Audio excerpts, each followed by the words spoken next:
Hey everybody, it's me, Antonino Griffin, and I know y'all wondering, what's all this, Antonino? And I'm gonna show you, so pay attention. So when you come into this world, this is you. And you're born, I wanna say, an empty cup. And then once you're born, you have your parents pouring into you.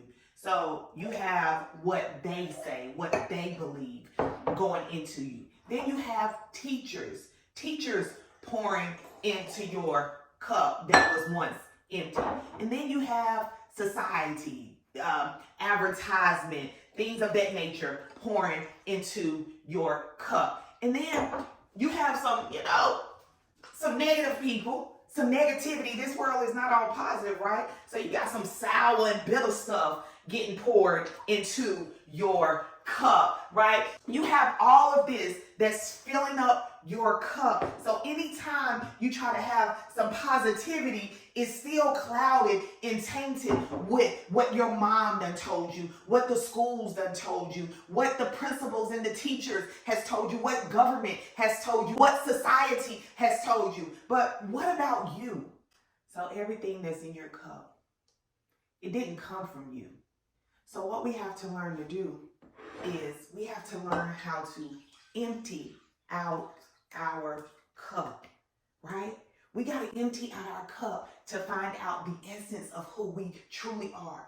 And because of the residue in there, although we're still trying to pour positivity, we still trying to pour affirmations and things into our mind, we still have the residue of our parents, of our friends, of our teachers, of society. So you keep on emptying out until you have a now new vessel. How do you pour out from your cup? I'm going to give you 3 tips to emptying out your cup. A lot of people talk about filling up your cup with good stuff and positive affirmations and things of that nature. But how do you empty out your cup? Number 1, through prayer and meditation. You have to learn to sit still for 10, 15 minutes. Just sit quiet. And every time those thoughts of what other people imposed on you, what their belief system is, I don't want you to approach it with judgment. But I want you to just whisper a prayer. God, what is it that's best for me? That's going to make me the true essence of who I am. Number 2, you got to learn to deconstruct some of your beliefs, right? It's almost like unlearning and relearning. When I say deconstruct your beliefs, you may have believed to associate success with money. You're only successful if you have a certain amount of money in your bank account. Or you may associate success with your status quo. Or whatever the case may be, you got to deconstruct some of those beliefs. And you got to, how do you do this? You got to tap into your inner being. You have to be ye transformed by the renewing of your mind. So the things that work for your mom and your grandma and all, it may not work for you because that's not the essence of your being. That's not why you were created. That's not a part of your purpose. So just because something worked for somebody else, that does not mean that it's going to work for you. So you got to deconstruct some of your beliefs. So how can you deconstruct some beliefs? You can read books. You can read books on where does it feel like something on the inside is tugging and pulling you. You got to learn how to listen to the voice of the Holy Spirit within. It will guide you.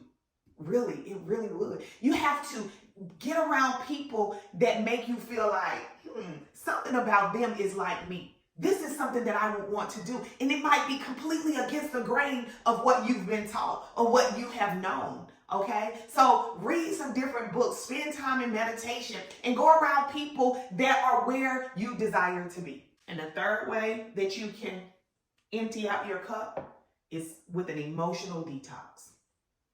And this, my friend, is not always easy. I want you to get a journal. Keep that journal. Not your phone, something that you're really writing down, okay? It can be something small, ladies, you can keep in your purse, or something you keep on your nightstand. And I want you to make an observation of your day. What ticked you off? What stressed you out? What got up under your skin? What made you have an attitude? What made you say, oh my God, I want you to take a a note of that. And I want you to ask yourself the question, Are you feeling this way because you're trying to meet somebody else's expectations? Remember, we're emptying out our cup.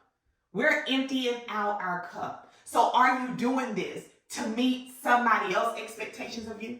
When you're on your emotional detox, acknowledging where you are, acknowledging the things that tick you off, acknowledging why these things tick you off is one of the first steps in letting go of external pressures.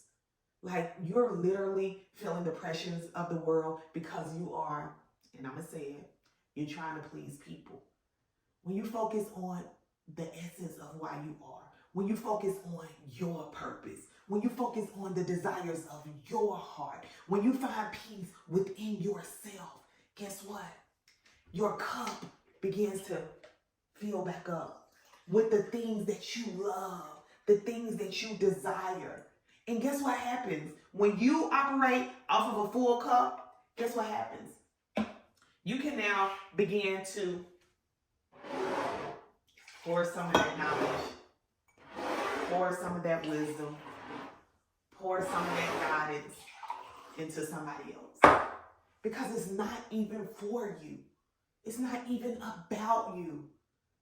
The reason why you have to empty out your cup is so you can be filled back up with the things that you need so you can pour into other people. Somebody is waiting on you. Somebody is waiting on your story. Somebody is waiting for you to tap into the essence of who you really are. And we can't discover that if we don't get rid of some stuff that caused us to be the way that we are today.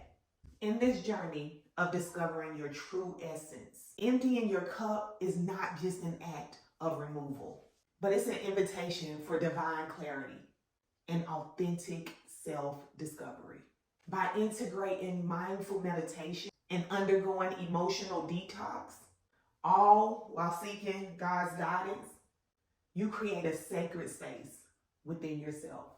And this isn't just an empty cup, but this is an amazing vessel waiting to be filled with your true, authentic self. So as you empty, remember, you also got to be prepared to fill. Fill your cup up with wisdom, love, and a life that truly resonates with who you are and who you are divinely called to be.